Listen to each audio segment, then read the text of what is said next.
Ramana est un bon exemple, puisqu'après son éveil, il est allé s'enfermer dans une cave plus longtemps, où il a perdu l'identification totale à son corps physique.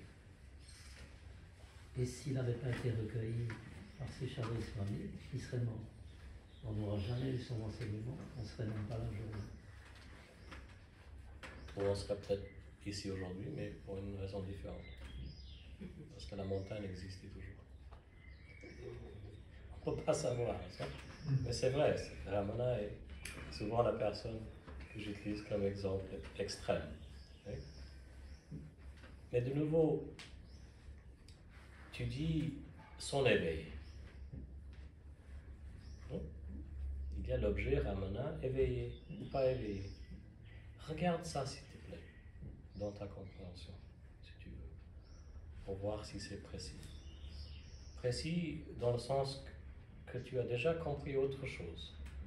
Après, c'est l'habitude de parler de quelqu'un comme éveillé, pas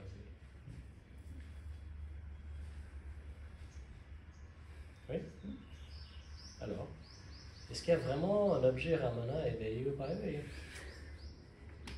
Intellectuellement, je suis d'accord. D'accord. Alors, on ne peut pas séparer à ce moment ce qu'on croit être ou pas être la compréhension intellectuelle de l'expérience vécue, moment par moment, de la vie. C'est pourquoi il faut décider. Prends une position. Arrête de sauter d'un côté du fence à l'autre. Comment on dit fence? Clôture. Oui. Soit on est sur la clôture, soit on est à un côté ou l'autre côté. Et puis le mental adore faire ça. Moi j'appelle ça l'intellect, l'ego. Oui. Comme Ramana disait, l'ego qui fait semblant de se déguiser en policier quand l'ego est le bandit, le voleur. Arrête de faire ça, pour le moment. Et décide, est-ce qu'il y a un objet, personne éveillée ou pas éveillée, Ramana? Oui ou non? Voilà. Maintenant, on peut explorer cette autre idée de ce que c'est l'éveil. Parce que sinon, on est en train d'explorer du point de vue que l'éveil va me donner quelque chose. Je vais être éveillé. Non, mon souvenir, c'est le contraire. Exactement. C'est exactement le contraire. Exactement. C'est pourquoi j'ai commencé en disant, si tu reviens à ce que tu sais déjà, pas seulement intellectuellement, la connaissance qui est au-delà de l'intellect, tu n'as plus envie de chercher l'éveil. C'est simple que ça. Une partie de toi sait déjà qui tu es. Tu n'as pas besoin d'une expérience ou d'un mot pour confirmer ça. On est d'accord?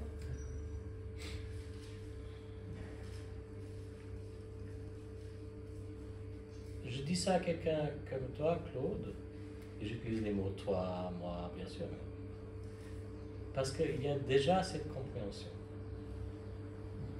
Même si c'est seulement intellectuel, c'est puissant. Mais dans ton cas, c'est intellectuel et c'est au-delà de l'intellect, parce que ça a été confirmé par une sorte de ce qu'on appelle expérience. Sinon, je parlerai différemment. Tu sais déjà qui tu es. Voilà, c'est tout. Si autre chose va t'arriver, et c'est possible que autre chose t'arrive pas. Honnêtement,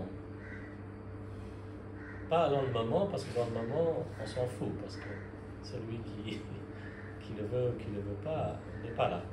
Mais après, on s'en fout vraiment de si c'est l'éveil ou pas l'éveil.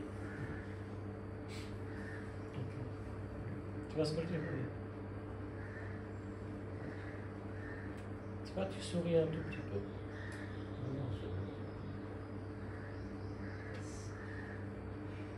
je suis d'accord, c'est une tournure d'esprit qu'il faut que je change. Non, ça c'est aussi une idée. Il n'y a absolument rien à changer. Claude est absolument parfait. Claude est déjà Dieu. Conscience de la vie, le soi. Déjà, toujours. Qu'est-ce qu'il y a à changer dans l'esprit? Dis-moi honnêtement, qu'est-ce qui a changé dans l'esprit? L'esprit de Dieu. Dieu a besoin de changer quelque chose dans son esprit. Si Claude est Dieu, il n'y a rien à changer dans l'esprit. Tout ce qui se passe dans l'esprit est exactement ce qui doit se passer. Qu'on est identifié ou pas identifié, qu'on se sent seul, ou malheureux, ou triste, déprimé, c'est exactement qui on est en tant que Dieu. Conscience de la vie. Même si on l'oublie, même si on ne cherche plus, c'est exactement qui on est en tant que la vie, le soi, conscience de Dieu. N'est-ce pas? Alors les jugements vont venir, les comparaisons vont venir, tout va venir de temps en temps. On ne sait absolument pas ce que Ramana pensait quand il était assis en silence. On ne sait absolument pas. Mais c'est possible. Tout est possible. Mais ça aussi, c'est le soi. Sinon, on a cette idée que le soi est ça, et identifié en tant que la personne est ça. Et toi, tu sais déjà que ça n'a jamais existé, cette séparation entre un moi fictif et le soi fictif. Finalement, le soi est aussi un concept. Oui. Et à ce moment de réalisation totale, c'est aussi quelque chose qui peut être vu. Le moi est fictif. Dieu, le soi, est aussi fictif. Tu vois ce que je veux dire? Il n'y a pas de moi, oui. Mais alors il reste le soi. Non.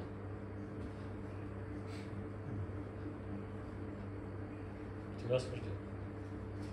Ça, tu l'as déjà compris. Oui? Mais parfois, le soi-disant expérience est d'un côté. Il n'y a pas de moi. Il n'y a rien. Oui? L'opposé de ça, c'est qu'il y a le moi en tant que la totalité. Il a le tout. Oui? Mais c'est toujours la dualité, ça. Parce que si on continue à revendiquer en soi-même, il n'y a pas de moi, c'est seulement une partie de la dualité. Bien sûr qu'il n'y a pas de moi, mais bien sûr qu'il y a moi. Et bien sûr, c'est au-delà de ces deux aussi en même temps. Et au-delà de ça aussi. Oui? 4 aspects que l'intellect peut comprendre. Il y a un moi, il n'y a pas un moi, c'est au-delà de ces deux et c'est au-delà de ces 3. Ça, l'intellect peut comprendre. Oui? Mais l'expérience, n'importe quelle expérience, va confirmer seulement 1 ou 2 ou 3 de ces 4 aspects.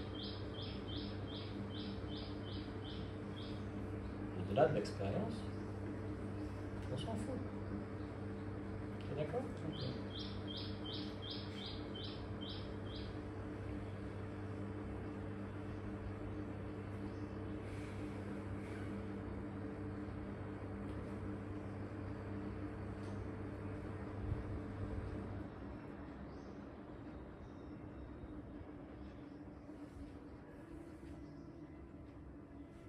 I can't translate it, but I forgot what I said, so we'll just continue. C'était pas trop fort, j'espère. Parfois, je deviens un peu...